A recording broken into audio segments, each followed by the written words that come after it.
오늘 예배를 통해 하나님께서 우리에게 주시는 말씀, 마태복음 27장 62절에서 66절까지 말씀입니다. 이 살아계신 하나님의 말씀을 최태웅 형제가 낭독할 때 하나님의 음성을 들으시기 바랍니다. 그 이튿날은 준비일 다음 날이라 대제사장들과 바리새인들이 함께 빌라도에게 모여 이르되, 주여, 저 속이던 자가 살아있을 때에 말하되 내가 사흘 후에 다시 살아나리라 한 것을 우리가 기억하노니, 그러므로 명령하여 그 무덤을 사흘까지 굳게 지키게 하소서.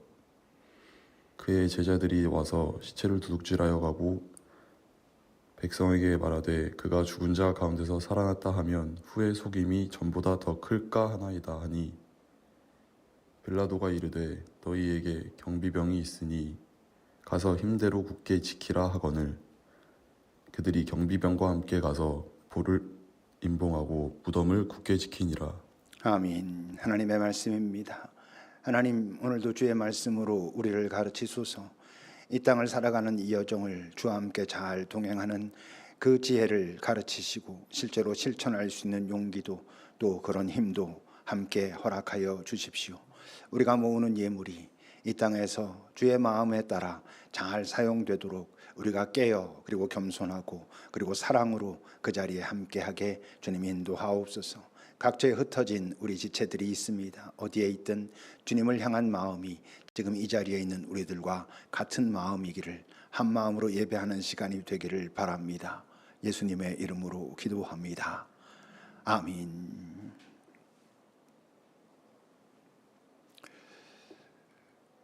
일반적으로 죽음이라는 것은 그다지 이렇게 흔쾌하고 즐거운 얘기가 아닙니다. 아무래도 슬픔이 있고 아무래도 좀 어둡고, 그래서 가능하면 좀 피하고 싶은 그런 주제이죠. 그럼에도 불구하고 우리는 조금은 달라야 하는 사람들이지요.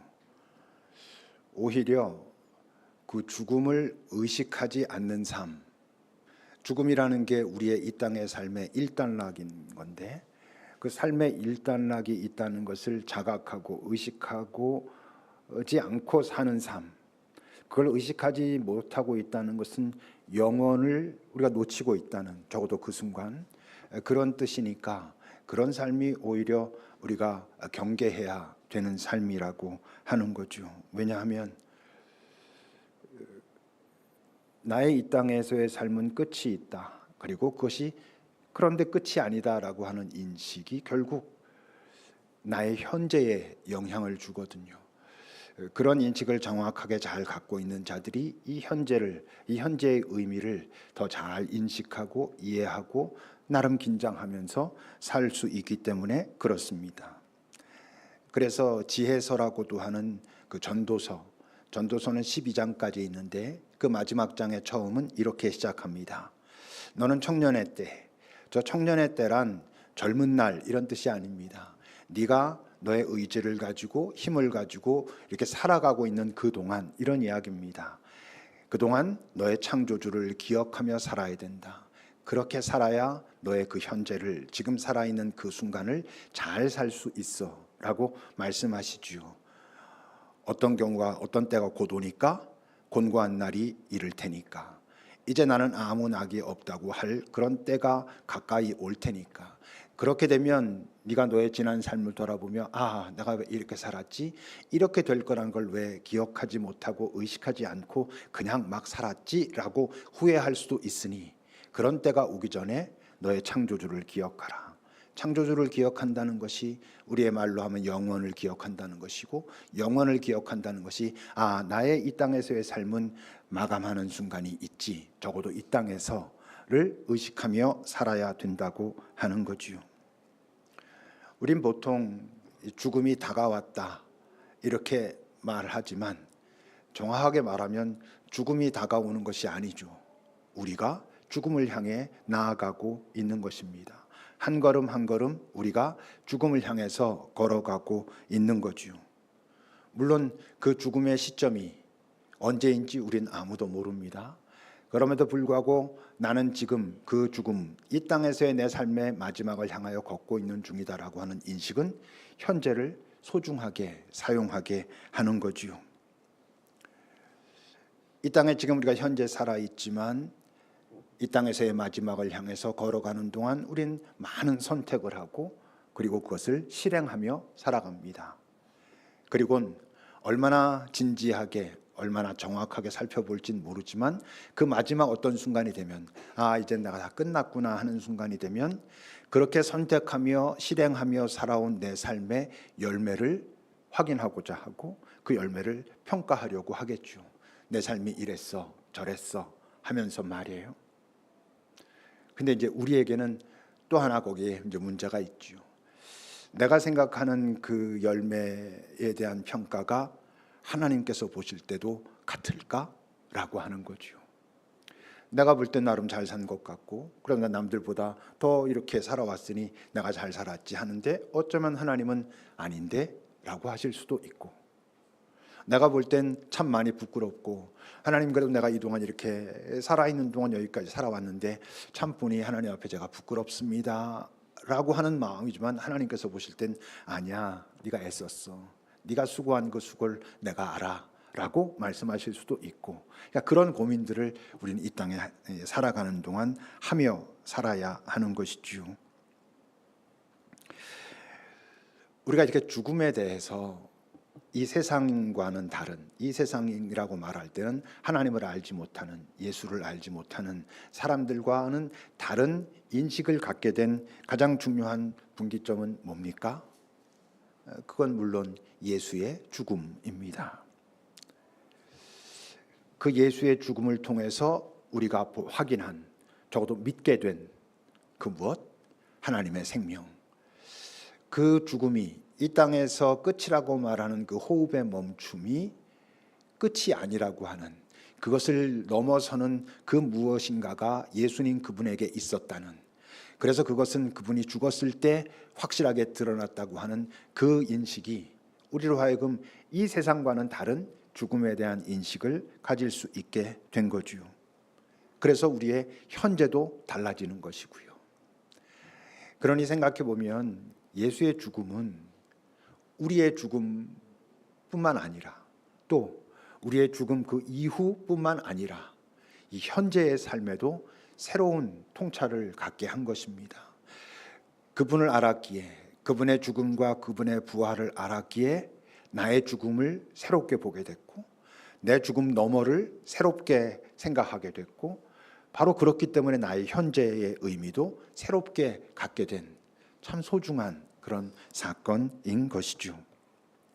그러나 물론 이 세상은 예수의 죽음을 꽤 조롱하고 비하하기도 합니다. 언젠가 말씀드렸던 것 같은데, 옛날에 한참 야학하고 그럴 때 이제 그때 거기에는 소위 그 유물론자들이 많았어요. 저한테 그런 질문을 하곤 했어요. 너 예수 믿는다며?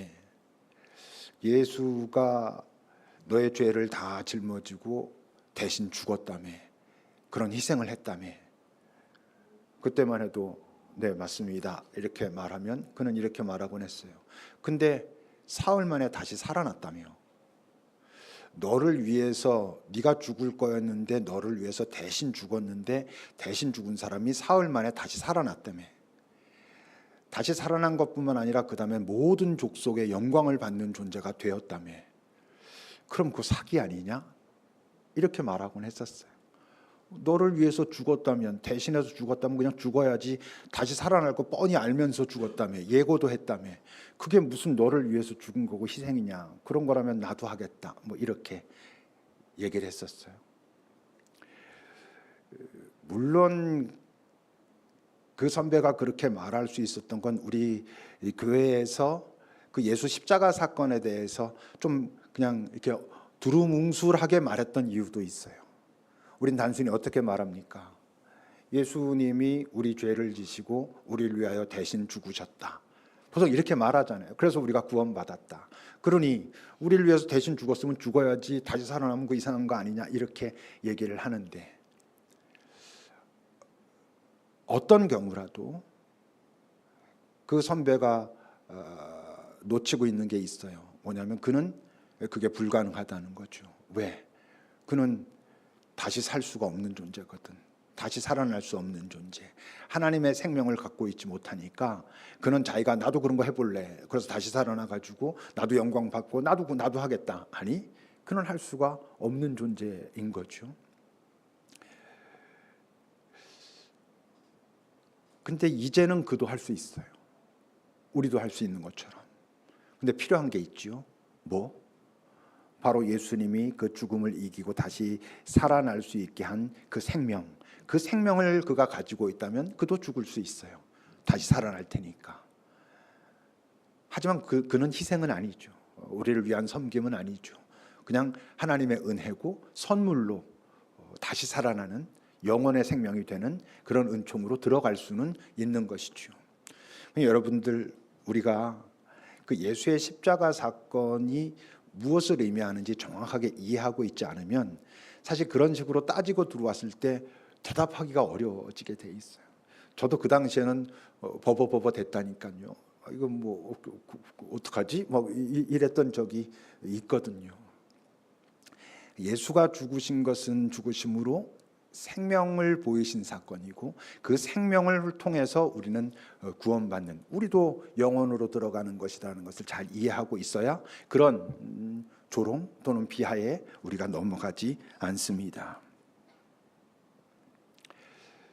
예수님이 3일 만에 부활하셨다. 우린 이렇게 말하죠. 근데 정확하게 말하면 사실 만 이틀이 안 되는 거죠. 금요일 오후 3시에 돌아가셨다라고 기록되고 있는데 금요일이 지나고 토요일이 지나 주일 새벽에 부활하신 거니까 실제로 시간으로 따지면 만 이틀이 안 되는 시간입니다. 근데 그게 참 묘하게도 우리 민족이 우리가 요즘 하고 있는 그 장례를 치르는 시간과 비슷해요. 우리가 3일장이라고 하지만 우리의 3일장도 실제로 보통 그날 돌아가시면 그날이고 그 다음 날 뭐 입관하고 이렇게 한 다음에 그 다음 날 아침에 발인을 하잖아요. 그러니까 그 시간과 거의 비슷합니다.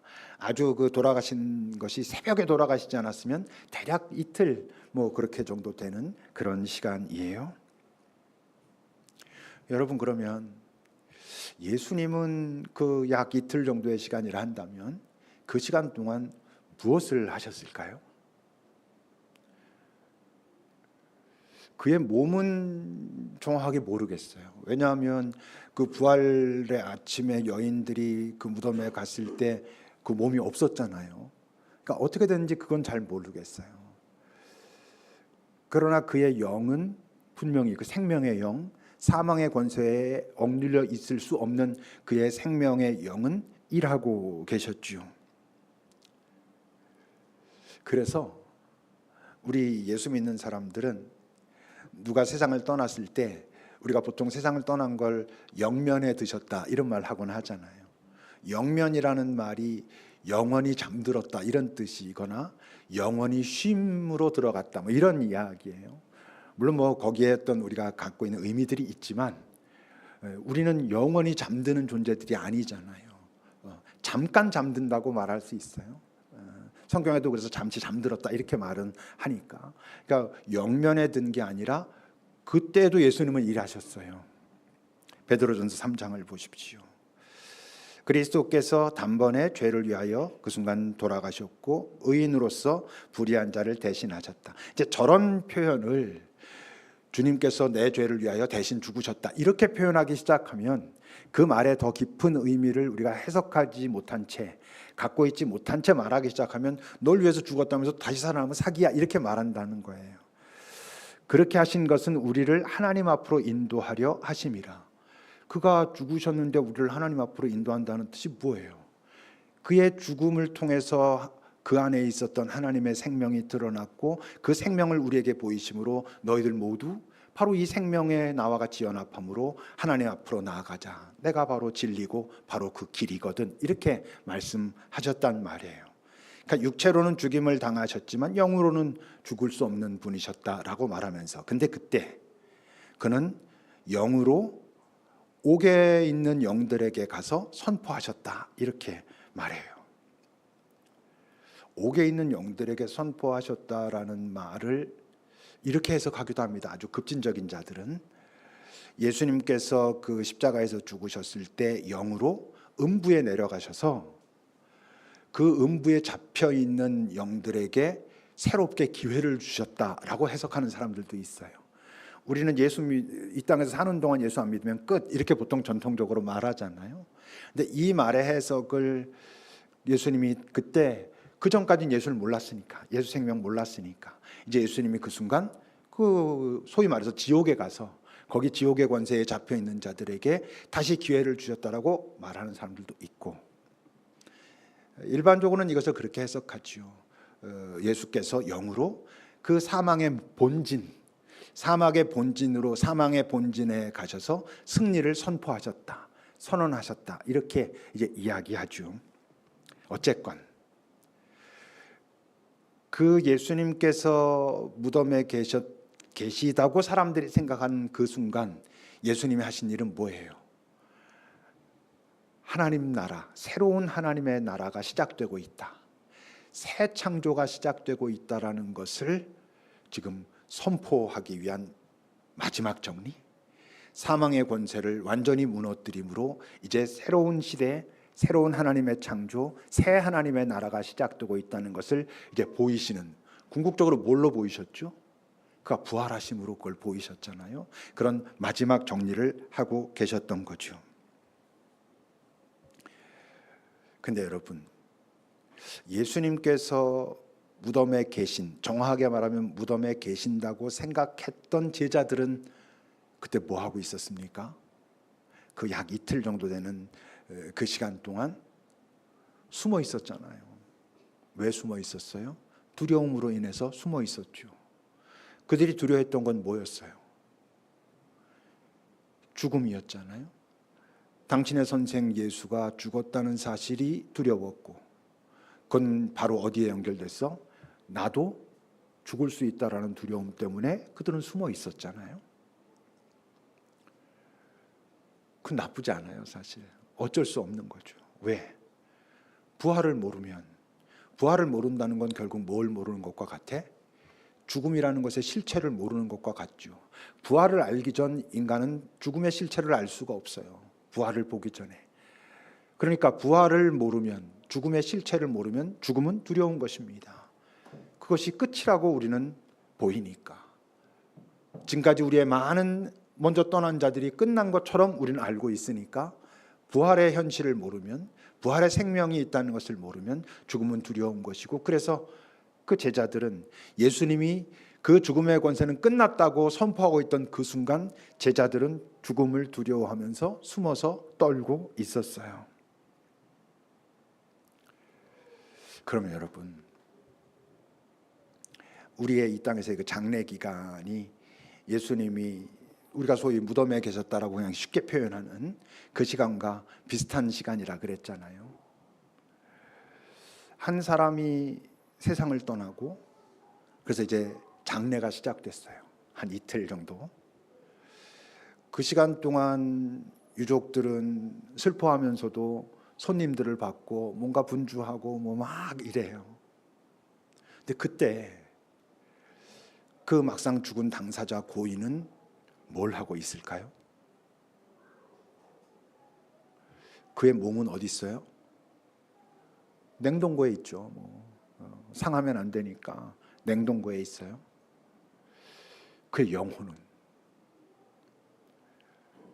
그 시간 동안 그의 영혼은 어디 있을까? 이건 뭐 상상이죠. 아마 하나님 앞에서 심판을 받고 있지 않을까요? 모든 사람은 죽게 되는데 그 후에는 심판이 있다라고 성경에서 말하잖아요. 그러니까 죽고 난 후 그 시간 동안 그 고인은 아마 하나님의 심판대 앞에 서 있을 거예요. 그러니까 실제로 그 시간은 단순히 슬픈 시간이 아니라 그 당사자에게는 매우 엄중한 시간일 수 있는 거죠. 두려운, 긴장되는 시간. 그래서 막상 발인을 하고 뭐 요즘은 이제 다 화장을 하고 무덤에 갔다가 이렇게 모시고 난 다음에 잘 보면 고인은 그 무덤에 없어요. 그 무덤엔 뭐만 있어? 그의 이 땅에 살 때 가지고 있었던 몸의 흔적만 있죠. 뭐로 돌아간? 흙으로 돌아간 흙만 있지 거기에 고인이 어디 있어? 그럼 그 고인의 본질, 본체는 어디 있을까요? 영원에 있겠죠? 누가복음 24장은 이렇게 말하잖아요. 저 여자들이 지금 누구예요? 그 부활의 아침에 예수님의 무덤에 갔는데 돌이 열려져 있고 가보니 예수님은 계시지 않아. 그래서 이게 어떻게 된 일이지? 라고 당황하고 있는데 천사 둘이 나타난 거잖아요. 그래 놀라가지고 이들이 얼굴을 땅에 댔을 때 천사들이 말한 거예요. 살아있는 자를 왜 죽은 자 가운데서 찾느냐? 이 무덤에 계시지 않아. 그는 살아서 영원의 존재로 영원에 계셔. 잠깐 이 땅으로 그분만 잠시 왔다 가실 거지만 영원의 존재로 영원에 계셔 라고 말하고 있어요. 어떻게 살아나셨다고? 생명을 가졌기에. 우리가 하나님 앞에 심판받을 때 우리 안에 생명이 있다는 것이 확인되면 우리는 그 무덤에 있지 않아요. 영원의 나라에 영원의 존재로 있을 거예요. 근데 다 아닐 수도 있다고. 어떤 존재들은 몸이 그렇게 없어진 것과 함께 하나님의 심판대 앞에서 영원의 존재라는 하나님의 생명, 예수께서 이 땅에 가지고 오신 그 생명이 없다는 것이 확인되면 그는 소멸될 거예요. 영원히 없어지는 존재가 될 거예요. 그래서 마태복음 10장은 이렇게 말하는 거예요. 몸은 죽여도 영혼은 능히 죽이지 못하는 자들을 두려워하지 말라. 근데 이 세상은 저걸 두려워하는 거예요. 몸이 죽는다는 게 이 땅에서 우리가 말하는 죽음이에요. 그렇게 죽으면 끝이라고 말하는 자들은 저걸 두려워하면서 사는 거예요. 그런데 아니라고 말씀하시는 거죠. 몸은 썩어 없어지지만 영혼, 내 존재의 본질인 그것까지 지옥에 멸하실 수 있는 자를 두려워해야 된다. 글쎄 저 지옥에 대해서는 여러 생각들이 있을 수 있지만 저는 하나님이 가학주의자가 아니라고 생각하기에 몸이 썩어서 다 없어진 존재를 지옥에서 불구덩이에 집어넣기 위해 가지고 다시 몸을 만들어 가지고 지옥에 넣어놓고는 죽지도 못하게 계속 불구덩이에서 이렇게 하실 거라고 생각을 할 수는 잘 없는데, 다만 그 존재가 없어지는 것이 진짜 지옥이 아닐까? 그 존재가 없어진다는 것은 진짜 자기로 존재할 수 없다는, 지금까지 우리가 요즘 살아있는 우리는 진짜 나로 존재하지 않거든요. 훼손된 나로 존재하는데 이 땅의 삶을 마치고 나서 영원에 가야 우리가 영원의 존재로 하나님이 처음 창조하신 바로 진짜 나로 존재할 수 있는데, 그런 존재로 존재할 수 없는 완전히 소멸돼 버리고 많은 사람들도 이곳에도 있을 수 있는 거예요. 어떻다면 내 안에 하나님의 생명이 없다면, 우리가 아무리 종교 생활을 할지라도 내 안에 하나님의 생명이 없다면 우리의 몸만 썩어져 가지고 흙으로 돌아가는 게 아니라 내 본질도 본체도 전혀 소멸돼 버릴 수 있다고 하는 거죠. 사실 요즘 현대인들에게 이 얘기들은 참 되게 실감 나지 않는 이야기일 수 있어요. 그냥 이 땅 살다가 죽는 거지, 영원히 있어가지고 그럼 그냥 차라리 이게 삶 이런 거 그냥 그만두고 차라리 없어지는 게 낫다, 이렇게 쉽게 얘기할 수도 있지만 잘 생각해 보면 이것을 알면 알수록 매우 진지한 얘기고, 바로 그런 의미에서 잘 두려워해야 할 얘기고 고민해야 될 얘기고, 나 스스로는 어떤가를 잘 성찰해 봐야 될 이야기인 거죠. 그런 성찰을 하기에 정말 좋은, 다른 말로 표현하면 이 세상에서 가장 영적인 장소 두 곳을 꼽으라면 여러분들은 어디를 꼽으시겠습니까? 우선은 교회여야죠. 이 교회가 이 세상에서 가장 영적인 장소여야 되지 않아요? 이곳에 왔을 때 예수님이, 하나님이 가장 잘 기억돼야 되는 게 정상적인 거잖아요. 그뿐만 아니라 이곳에 오면 그분의 음성을, 영혼으로부터 오는 음성을 잘 들을 수 있어야 하는 장소여야죠. 그러니까 교회는 분명히 이 세상에서 가장 영적인 장소, 예요라고 말할 수는 없을지 모르지만 장소이어야 하는 것이죠. 그러기 위해서 우리는 애쓰고 노력해야 되는 거고, 예수님의 탄식처럼 만민이 기도하는 집인 이곳을 강도의 소굴로 만들면 안 되는 것이죠. 한 것을 더 꼽자면 이건 다를 수 있어요. 뭐 아주 멋지게 말하면 내 안, 이렇게 말할 수 있죠. 내 안이 가장 영적인 장소, 하나님을 모시고 전 그것도 그럴 수 있다고 생각해요. 근데 제게 있어서, 그리고 어쩌면 그걸 잘 그 의미를 생각해 보면 실제로 많은 사람들에게도 이 땅에서 참 영적인 장소일 수 있는 곳이 저는 무덤이라고 생각해요. 뭐 현충원 이런 데도 그렇고요. 저 광주 5.18 그곳에 가서 수없이 많이 쭉 쌓여져 있는 그 세워져 있는 비석들을 보면 굉장히 영적인 어떤 인사이트가 있습니다. 제주 4.3 공원 있잖아요. 거기 그 많은 그 묘지들을 보면 영적인 인사이트가 있어요. 특히 자기가 정말 사랑하는 누군가의 무덤은 정말 깊은 영적인 인사이트가 있어요.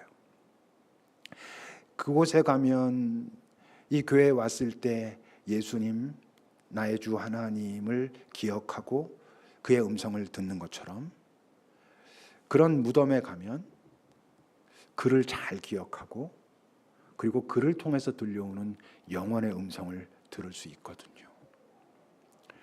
근데 뭐 많은 분들이 실제로 그렇게 아마 하지는 못할 텐데, 제가 이렇게 말하면 저는 매주 그 음성을 듣는 시간들을 갖고 있고, 그래서 들을수록 알겠어요.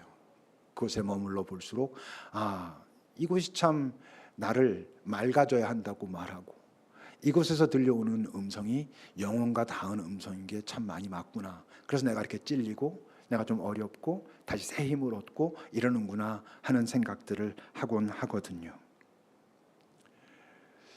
근데 여러분, 지금 우리가 말하고 있는 이런 뭐 죽음이든 뭐 무덤이든 모든 인생의 마지막은, 오늘 인간 예수의 마지막 시간인데, 그 모든 인간의 마지막은 결국 죽음이고 뭐 결국 그 사랑하는 자들이 해주는 무덤이잖아요.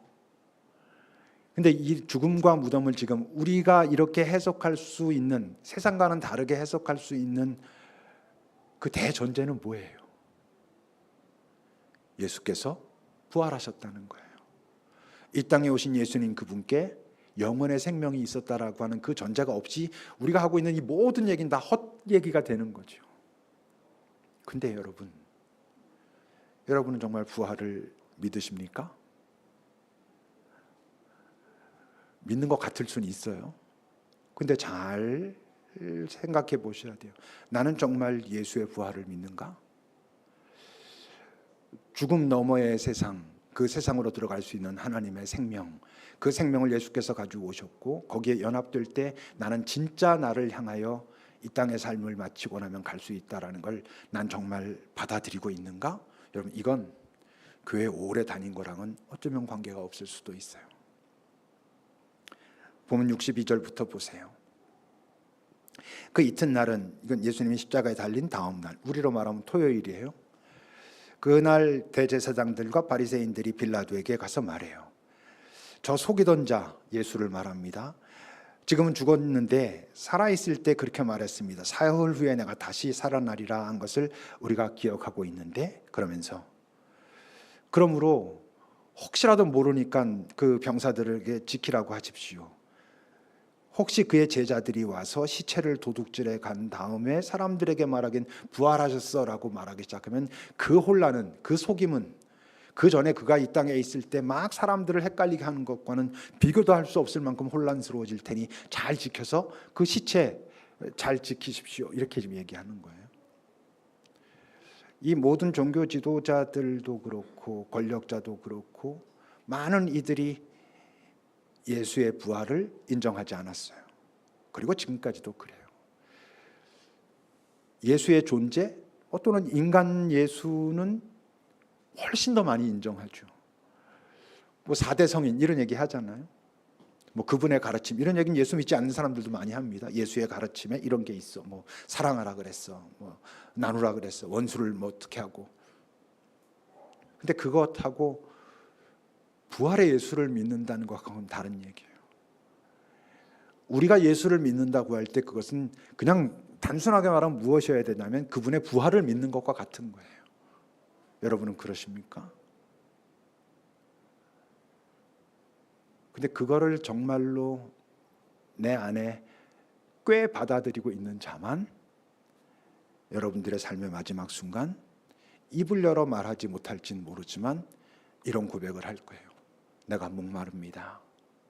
그 목마름은 단순히 육체의 목마름도 있겠지만 그 마지막 순간이 되면 더욱더 내가 지금까지 믿어온 나를 영원의 땅으로 이끌어 가실 그 하나님에 대한 목마름, 내 영혼의 목마름을 경험할 거예요. 그리고 그런 자들만 하나님 앞에서 내가 예수님께서 말씀하신 것처럼 다 이루진 못했지만 그런 나름 꽤 열심히 애쓴 것 같은데 주님 어떠신지요? 라고 그분께 내 삶의 열매를 들고 좀 죄송하고 부끄럽지만 이렇게 제가 살았습니다 라고 말할 수 있을 거예요. 그리고 그들만 정말 그 호흡이 끊어지는 순간 그들의 마음속, 그들의 영혼 속 깊은 곳에서 아버지, 내 영혼을 아버지께 의탁합니다 라고 말할 수 있을 거예요. 우리는 이 땅에서 오늘도 하루를 삽니다. 하루를 살았다는 건 무슨 뜻이라고? 또 하루 내가 죽음을 향하여 걸어왔다는 걸 의미하고 이런 하루하루가 쌓여가지고 내 삶이 어떤 삶인지 나중에 주님 앞에서 설명하게 될 거예요. 이 땅에서 말하는 어떤 성취랑은 다른 그 모든 것들을 살아갈 때 내 마음의 중심에 무엇이 있었는지 정말 하나님의 생명을 때때로 아니 사실은 자주 놓쳤지만 그것을 화들짝 다시 기억하려고 했는지 그저 나는 예수를 믿는다 하면서도 주일날 뭐 이렇게 나와서 이렇게 하고는 있지만 그저 생명에 대한 의식 없이 그래서 마치 생명 없는 자처럼 그렇게 살진 않았는지 우린 고민해 봐야 마지막 순간 하나님의 얼굴을 배울 수 있을 거예요. 여러분들 모두의 삶이 그런 마지막 순간 참 네가 수고했다. 네가 생각하는 것보다 너는 훨씬 더 잘 살아냈어 라는 음성을 들으실 수 있기를 기도합시다. 여러분 한번 생각해 보십시오. 여러분이 만약 오늘 세상을 떠난다면 그래서 여러분들의 몸은 냉동고로 들어가고 여러분들 존재의 본체는 하나님 앞에 선다면 여러분들은 하나님께 무엇을 증명할 수 있습니까? 그렇게 장례시간이 마치고 여러분들이 무덤에 갔을 때 여러분들을 사랑하는 사람들이 여러분들이 있는 사실은 있지 않지만 여러분들을 가장 잘 기억할 수 있는 그 무덤에 왔을 때 그 무덤은 여러분들이 사랑하는 사람들에게 무엇을 말해줄 수 있을 것 같아요? 한번 그런 장면들을 잠시 상상해 보시죠.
하나님, 우리가 하루하루 이렇게 살아갑니다.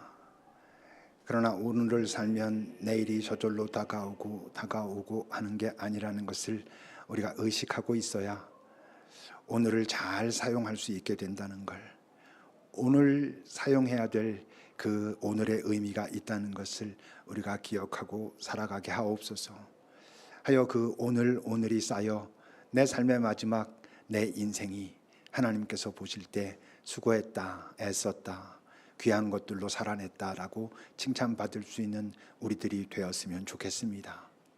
그러려면 그 하나님을 기억해야 되고, 그러려면 마지막이 있다는 것도 잊지 않아야 하고, 마지막이 있지만 그것이 시작이라고 하는 것을 기대하는 소망도 있어야 한다는 것을 우리가 잘 마음에 품고 서로 함께 도우며 더불어 이 땅을 잘 걸어갈 수 있도록 주님 인도해 주십시오. 우리들 모두 이 다음에 우리의 무덤이 있을 텐데 우리 무덤에 오는 우리의 모든 후배들에게 좋은 것, 귀한 것, 생명에 관한 것을 말할 수 있는 그런 삶을 살아내게 하옵소서. 예수님의 이름으로 기도합니다. 아멘. 찬송하시겠습니다.